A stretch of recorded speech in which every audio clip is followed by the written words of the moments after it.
So I found this weird quirk in Google Sheets. In fact, I say weird quirk because ChatGPT said it's a weird quirk, and ChatGPT said it was not possible. So what I want to do in Big Year. So Big Year is a calendar that is the entire year in one tab.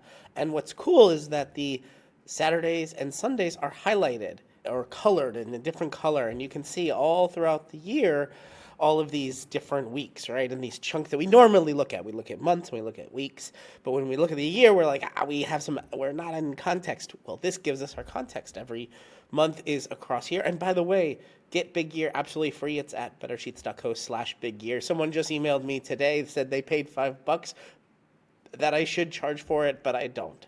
Get it for free. It's not just one thing. It is also a school. I've created a school calendar for the next 2 years, or this year and next year. I've also created a tall version that goes up and down. I've created a checkbox version. I've created a tiny version that just has tiny boxes with just the first 3 letters of every day in it. And then I even created a mini version. And this mini version, someone said, hey, my weekends are not Saturdays and Sundays. They're actually Fridays and Saturdays. How do I change that? Actually, they didn't ask how to change that. They just changed it.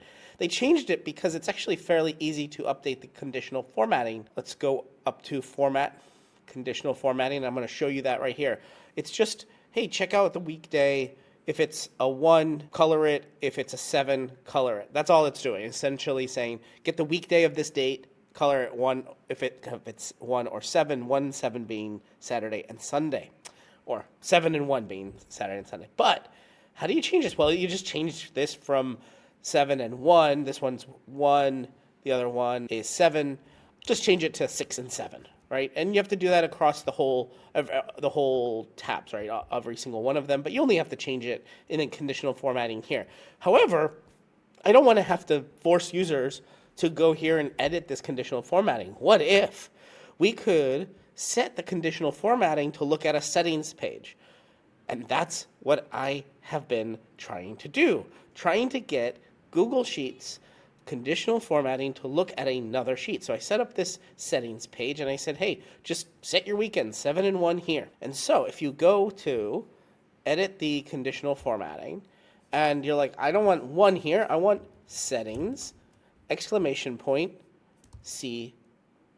Well, it's still red. It's not allowing this, and this is the quirk. It won't allow this cross sheet reference, as ChatGPT says.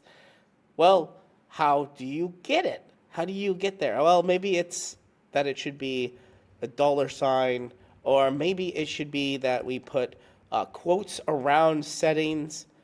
For example, nope, none of this is doing. So how do we do it? Well, we're going to use the indirect formula. Now I'm going to do it over on the tiny version, just in case anyone doesn't want it over there. So let's see. I've gone here to 1, and now what I want to do is in this 1, I want to set it to actually C4 in settings, and the 7 I want to do C3. So I'm going to do indirect, and then 2 quotes, and inside the quotes I'm going to do settings, C3, end quote. And did you see that? That immediately went from red to now it's working. This indirect C3, the one was supposed to be C4. There we go, done. And now this tiny version, let's go check it. If we change it to 6, 7, or even 5 and 7, now we're highlighting Thursdays and Saturdays. Or we can highlight 1 and 2 if that is your weekends, Sunday and Monday. There we go, Sunday and Monday. So anytime we change this, 7 and 1, or whatever we want, all of this conditional formatting is updated. Isn't that cool? We're using the indirect formula inside of a custom formula to get another sheet's reference, another tab's reference inside of our conditional formatting. Isn't that cool? Make sure you grab Big Year here, bettersheets.co/Big Year. You're watching Better Sheets here on YouTube. Make sure you check out this video or this video and subscribe right now to get more tips, tricks, how-tos, get more out of your Google Sheets than you ever have before. I'm excited to be making a ton more videos here. Ask me questions down in the comments and I will answer them in future videos. But for right now, right here, one of these videos is going to be your next Google Sheet.